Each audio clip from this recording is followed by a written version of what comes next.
we're going to focus on this argument on whether or not LeBron James has surpassed Michael Jordan as the greatest basketball player of all time. And it is an absolutely ridiculous argument. I absolutely hate the fact that I have to talk about things like this.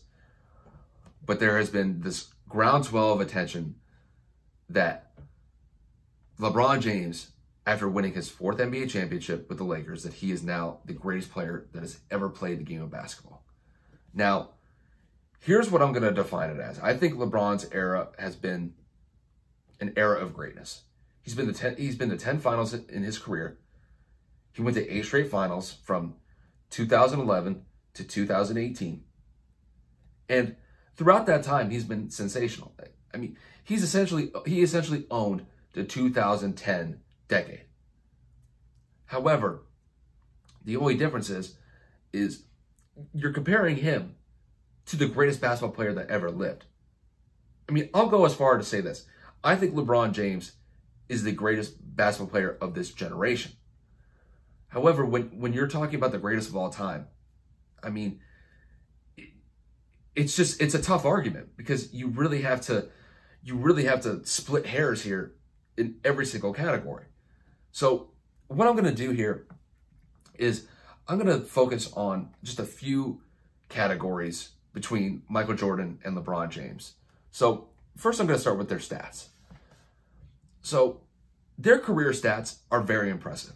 So we'll start with Jordan first. Jordan's averaged 30 points a game through the entirety of his career. He also averaged 6 rebounds a game and 5 assists per game.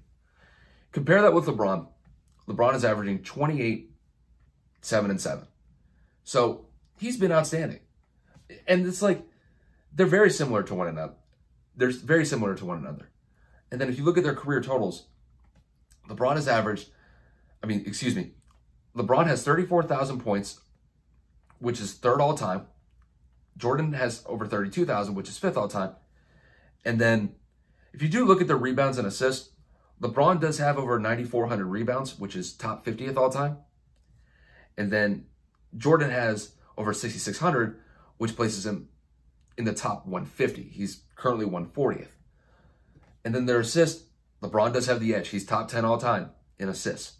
He has over 9,300 assists to Jordan's only 5,633. Now, that's still top 50 in NBA history, but LeBron does have the edge. So, and then kind of keep going down. Statistically, LeBron does have the edge as far as this GOAT conversation goes. Because in the playoffs, LeBron is 1st all time in points with almost 7,500 points. He's 6th all time in rebounds with over 2,300.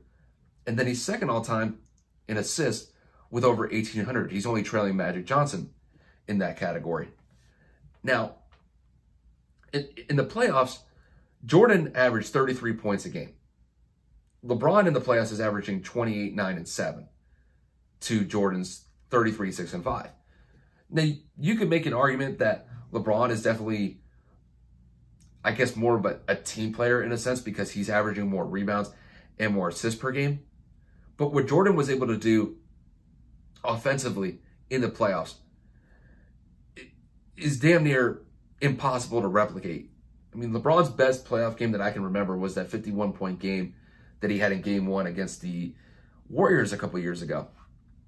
I mean, there was a point where Jordan averaged 41, 8, and 6 against the Suns in, I believe, the 91-92 finals. I mean, just crazy, crazy numbers from Jordan in that one finals matchup. And then if you look at their final stats, like I said, they're very similar. Jordan averaged 33, 6, and 5. 33, 6, and 6. LeBron averaged 28, 10, and 7 in the finals so far. And in the finals, LeBron does have the statistical edge, though, because he has been to 10 finals. So he's 2nd all-time in points. He's 4th in all-time in the finals with rebounds. And then he's 2nd all-time in assists. Compare that to Jordan. Jordan has just under 1,200 points in the finals, which is currently 4th all-time. He has 211 rebounds, which is tied for 29th with Kobe. And then he has 209 assists all-time in the finals, which is 7th in NBA history. So overall, when it comes to their stats, I would say that as far as average-wise goes, I would give a slight edge to Jordan just because that he's averaging over 30 points a game. However, from the total statistical standpoint, as far as totals go, LeBron does have the edge. He's played in more games in the playoffs, and he's played more games in the regular season as well. LeBron has played 17 seasons in the league, and Jordan only played 15. So I guess the key there is LeBron's longevity. LeBron has definitely showed that he's been one of the more healthier basketball players in the league, and he's been one of the most consistent basketball players of all time. However, and this is where I think LeBron starts losing the greatest of all time debate. You pair that, so if we look at LeBron James, LeBron has 4 NBA titles, 4 MVPs, 4 Finals MVPs. He's been to the All-Star game 16 times. He has 13 first-team NBA awards. He has 5 NBA Defensive First Team awards. He's also been the scoring champion once. And he's also led the league in assists 1 time, which I believe was this past season. Now we compare that to Michael Jordan. Michael Jordan has 6 titles. He has 6 Finals MVPs. He has 5 regular season MVPs. He's been to 14 All-Star games. He's been on the NBA's first team 10 times. He does have 1 Defensive Player of the Year award. And then this is where I think Jordan starts getting the separation. Jordan has 9 NBA Defensive First Teams. And then he has won the scoring champion. He was a scoring champion 10 times in his career, which is 2/3 of his career. He played 15 seasons. He won the scoring title 2/3 of the time in his career, which is absolutely ridiculous. And then on top of that, he led the league in steals 3 times. Just crazy. This to me is where Jordan starts winning the debate, because he's got LeBron in titles. He's got LeBron in Finals MVPs. He's gotten LeBron in regular season MVPs. He's absolutely demolished LeBron in the scoring title. He's beaten him in the defensive side of the ball by getting 1 Defensive Player of the Year award, and then he's won the Defensive First Team award 9 times to LeBron's 5, and then he led the league in steals 3 times. It's just, this is where I believe he is still the greatest as far as the achievements go. The achievements part is where Jordan dominates LeBron as far as I'm concerned. And then, just for me, when I look at the impact of the game, really, what have these two done to impact the game to push it forward? I'll start with LeBron here. So, I think LeBron, in this sense, I could consider him, he's probably one of the greatest team-oriented players that I've ever seen. You can make a very good case that he's the greatest team player of all time. In some sense, he's kind of like Magic Johnson in that way. He's very big on making the right play and not always focusing on himself. And I get that. So there may be times where a lot of people may think that he should drive it into the lane and be selfish with the ball and try to win the game himself. However, sometimes what he'll do is he'll make the right play by kicking it out and then relying on his teammates to make some shots. So sometimes, in LeBron's case, it's not always on him. Sometimes he'll make the better play, and sometimes you live and die with the results. Compare that with Jordan. To me, this is where, at this point, nobody will be able to replicate what Jordan's impact to the game of basketball was. Nobody. The reason why Jordan, in my eyes, is still the greatest basketball player of all time is because he is single-handedly responsible for innovating the modern style of how basketball is played. Because up until really the mid-'80s, basketball was largely focused on big men. So players like Kareem Abdul-Jabbar, Wilt Chamberlain, Bill Russell, those guys were all centers. And they were all either like 6'11", 6'10", or 7 feet and above. And in large part, they dominated the NBA. And you can make a very valid argument that Kareem Abdul-Jabbar may be the greatest basketball player of all time, just based off of what he's done from the achievement standpoint and what he's done statistically. However, the reason why Jordan's still the GOAT is because when Jordan came into the league, there was nobody athletically like him. Even Larry Bird had referenced him as like God disguised as Michael Jordan. And he was much more different than a lot of the players that came into the league. He was 6'6", but could jump with relative ease just because his athletic ability was far superior than anybody that had come into the league at the time.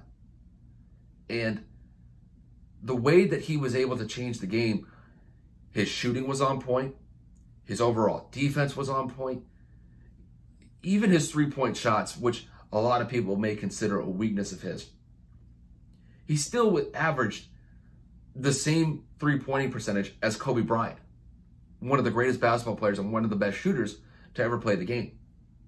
So if people want to nitpick and say that it is a weakness of him, it doesn't seem like that much of a weakness. And to me, I don't even think Jordan has a weakness. It's very hard. You'd be very hard pressed to actually find a weakness in Michael Jordan. And really the only one that I could really think of off the top of my head is maybe his three-point shooting. But outside of that, Jordan doesn't have any weaknesses. And Jordan dominated the game of basketball unlike anybody has. Once they started winning, in an 8-year span, he won 6 NBA titles. Michael Jordan is responsible for 2 three-peats in 8 years. The only time there's ever been a three-peat in the NBA was when Kobe and Shaq did it from 2000 to 2002. Other than that, that's it. Jordan is responsible for 2 out of the 3 three-peats in NBA history. He's been absolutely dominated the 90s. And it didn't matter who they were matched up against in the finals. He won all the finals in 6 games or less. He never got to a game 7. He always finished off the series in 6 games. And you compare that with LeBron. LeBron has had an outstanding run. However, he has been had. And now you could say that some of the teams that he's gone up against were more superior, like the Golden State Warriors. And listen, I give him credit for just making it to the finals. I don't use this argument that if you get to the finals and you lose, that's somehow worse than not getting to the finals and not even being a part of the finals.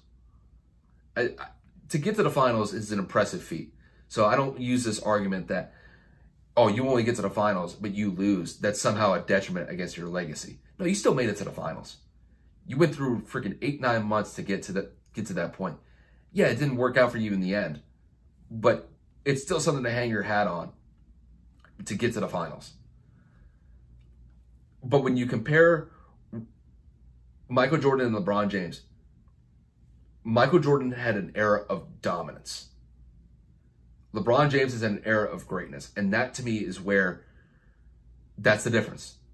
When Jordan started winning titles, he dominated the league unlike anybody has. And when LeBron James started winning, LeBron has won NBA Finals, but he has not dominated the league. He dominated the Eastern Conference, but not the entire league. Michael Jordan did it to the entire league. And nobody has ever been close to replicating the success that Michael Jordan had on the basketball court. So I think at this point, it's fairly obvious from the argument that I've made. I got LeBron number 2 all time, and then I got Michael Jordan number 1. And to me, statistically, LeBron has him beat, but Jordan has LeBron beat as far as the achievements go and as far as the impact of the game of basketball goes. Nobody, And I haven't even talked about what Michael Jordan did outside of basketball. Just as far as like his brand goes. And I've done the same thing for LeBron. I haven't even talked about what he's done off the court either. I'm just talking about what they did on the court. When you can innovate a completely different style of basketball, and then that style becomes the modern day play of the NBA, that is something special. And nobody has gotten close to that. Even in LeBron's case, LeBron will never be able to replicate that. So, as far as this GOAT argument goes, I got Michael Jordan all day in this.